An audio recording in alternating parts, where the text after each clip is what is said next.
Hi friends, ಎಲ್ಲರೂ ಹೇಗಿದ್ದೀರಾ? ಚೆನ್ನಾಗಿದ್ದೀರಾ ಅಂದ್ಕೊಳ್ತಾ ಇದ್ದೇನೆ. ಹಾಗೆ ನಾನು ಸಹ ಚೆನ್ನಾಗಿದ್ದೀನಿ. ಯಾರಾದರೂ ಫಸ್ಟ್ ಟೈಮ್ ವಿಸ್ಮಯ ಚಾನಲ್ನ ನೋಡ್ತಾ ಇದ್ದರೆ ಸಬ್ಸ್ಕ್ರೈಬ್ ಮಾಡಿ. ನಾನಿವತ್ತು ಪುತ್ತೂರು ಮಂಗಳೂರು ಸೈಡ್ ಉಂಡುಳ್ಕ ಅಂತ ಮಾಡ್ತಾರೆ, ಹಲಸಿನಕಾಯ್ದು.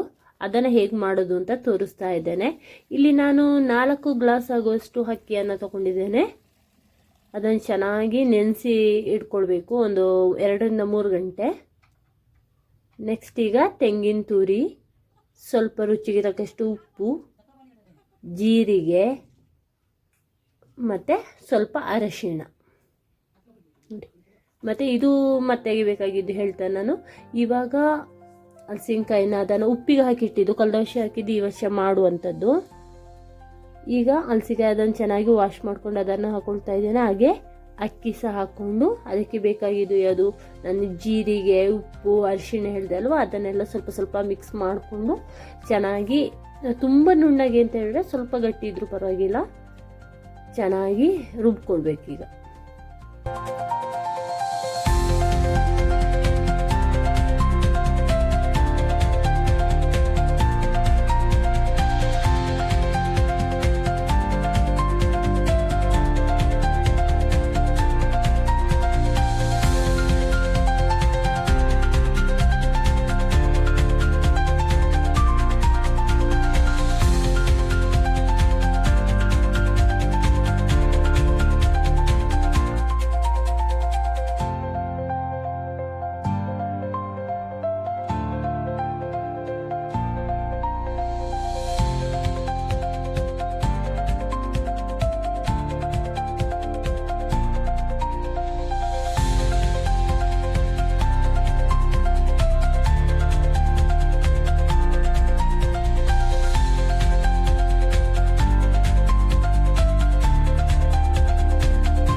ಇದು ನೋಡಿ, ಈಗ ಮಾಡಿದ ನಾವು 1 kg ಅಷ್ಟು ಆಗಿದೆ. ಅಂದರೆ ಹಲಸಿನಕಾಯಿ ಅದನ್ನೆಲ್ಲ ಸೇರಿಸುವಾಗ ಸ್ವಲ್ಪ ಜಾಸ್ತಿ ಆಗಿದೆ. ಅಕ್ಕಿ 1 kg ಸಹ ಆಗಿದೆ. ಅದು ತಿರುಗಿಸ್ಲಿಕ್ಕೆ ಅದು ಸ್ವಲ್ಪ ಗಟ್ಟಿ ಆಗಬೇಕಲ್ಲ, ನಾವು ಮಿಕ್ಸಿ ಮಾಡಿದಲ್ಲ, ಅದು ತಿರುಗಿಸ್ಲಿಕ್ಕೆ ನಮಗೆ 1-1.5 ಗಂಟೆ ಅಂತೂ ಬೇಕೇ ಬೇಕು. ತುಂಬ ಬೆಂಕಿ ಸಹ ಇರಬಾರ್ದು, ಸ್ವಲ್ಪ ಮೀಡಿಯಮ್ ಬೆಂಕಿಯಲ್ಲಿ ಅದನ್ನು ತಿರುಗಿಸ್ತಾ ಇರಬೇಕು, ಅಡಿ ಸಹ ಹಿಡಿಬಾರ್ದು.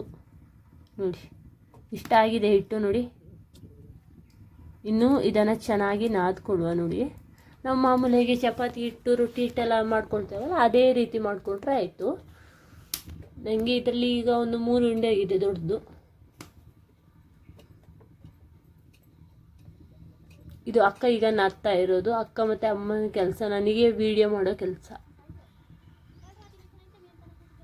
ಸ್ವಲ್ಪ ಸ್ವಲ್ಪ ಎಣ್ಣೆ ಹಾಕ್ಕೊಂಡು ಚೆನ್ನಾಗಿ ನಾದ್ಕೊಳ್ಳುವ.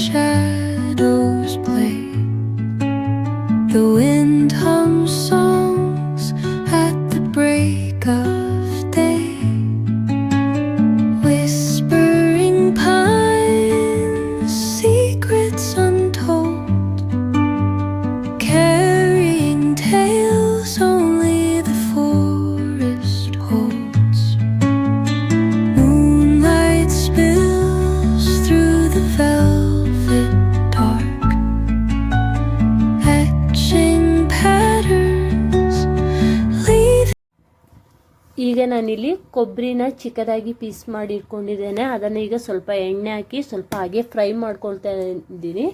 ಅಂದರೆ ಅದು ಸ್ವಲ್ಪ ಕೆಂಪಾಗಬೇಕು, ಕೆಂಪಾಗೋವರೆಗೆ ಫ್ರೈ ಮಾಡ್ಕೊಳ್ಳುವ.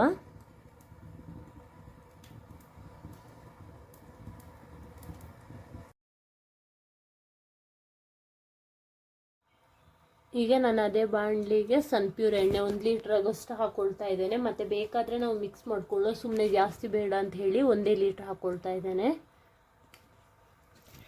ಇವಾಗ ಅಕ್ಕ ಇಲ್ಲಿ ನೋಡಿ ಉಂಡೆ ಮಾಡ್ತಾ ಇದ್ದಾಳೆ. ಆಗಲೇ ಹಿಟ್ಟು ರೆಡಿ ಮಾಡಿದ್ದಲ್ಲ, ಅದನ್ನು ಉಂಡೆ ಮಾಡಿ ನಾನು ಇದು ಕೊಬ್ಬರಿ ಉಂಟಲ್ಲ, ಕೊಬ್ಬರಿ ಕಟ್ ಮಾಡಿ ಪೀಸ್, ಅದನ್ನು ಈ ಉಂಡೆ ಒಳಗೆ ಇಟ್ಟು ಅದನ್ನು ಚೆನ್ನಾಗಿ ಉಂಡೆ ಕಟ್ಟಲಿಕ್ಕೆ ನೋಡಿ. ಇಷ್ಟು ಉಂಡೆ ಕಟ್ಟಿ ಆಯಿತು. ನೆಕ್ಸ್ಟ್ ಎಣ್ಣೆ ಸಹ ಬಿಸಿಯಾಗಿದೆ, ಎಣ್ಣೆಲಿ ಕರಿವ. ಇದು ಎಣ್ಣೆಲಿ ಕರಿಲಿಕ್ಕೆ ಬೇಗ ಒಂದು 10 ನಿಮಿಷದಲ್ಲೆಲ್ಲ ಆಗಲ್ಲ. ಇದು ಏನಂದರೂ ಒಂದು ಅರ್ಧ ಗಂಟೆ. ಬೆಂಕಿ ಸ್ವಲ್ಪ ತುಂಬಾ ಇರಬಾರ್ದು, ಮೀಡಿಯಮಲ್ಲಿ ಬೆಂಕಿ ಇಟ್ಟು ಮಾಡಬೇಕು. ತುಂಬ ಆದರೆ ಬೇಗ ಕಪ್ಪಾಗ್ತದೆ. ಅದು ಕೆಂಪಾಗಬೇಕು ಮತ್ತು ಗಟ್ಟಿ ಆಗಬೇಕಾದ್ರೆ ಒಂದು ಅರ್ಧ ಗಂಟೆ, ಅರ್ಧರಿಂದ 3/4 ಗಂಟೆ ಬೇಕೇ ಬೇಕು ನೋಡಿ. ಸ್ವಲ್ಪ ಹೊತ್ತಾದಮೇಲೆ ಈಗ ಕೈ ಆಡಿಸ್ತಾ ಇರಬೇಕು. ಅದರ ಕಲರ್ ಬಂದಿದ್ದು ಗೊತ್ತಾಗ್ತದೆ ನಮಗೆ ನೋಡಿ. ಈಗ ಅದ ಸಾಕು, ತುಂಬ ಬೇಡ, ಸ್ವಲ್ಪ ಬ್ರೌನಿಶ್ ಆಗಿ ಬಂದರೆ ಸಾಕು ನೋಡಿ. ಇದು ತುಂಬ ಗಟ್ಟಿ ಇರ್ತದೆ, ತುಂಬ ಸ್ಮೂತ್ ಇಲ್ಲ, ಗಟ್ಟಿ ಇರ್ತದೆ. ನಾವು ಡಬ್ಬಿಲಿ ಹಾಕಿ 1-2 ತಿಂಗಳ ತನಕ ಸ್ಟೋರು ಮಾಡ್ಕೊಳ್ಬೋದು. ತುಂಬ ಚೆನ್ನಾಗಿರ್ತದೆ, ನೀವು ಟ್ರೈ ಮಾಡಿ ನೋಡಿ.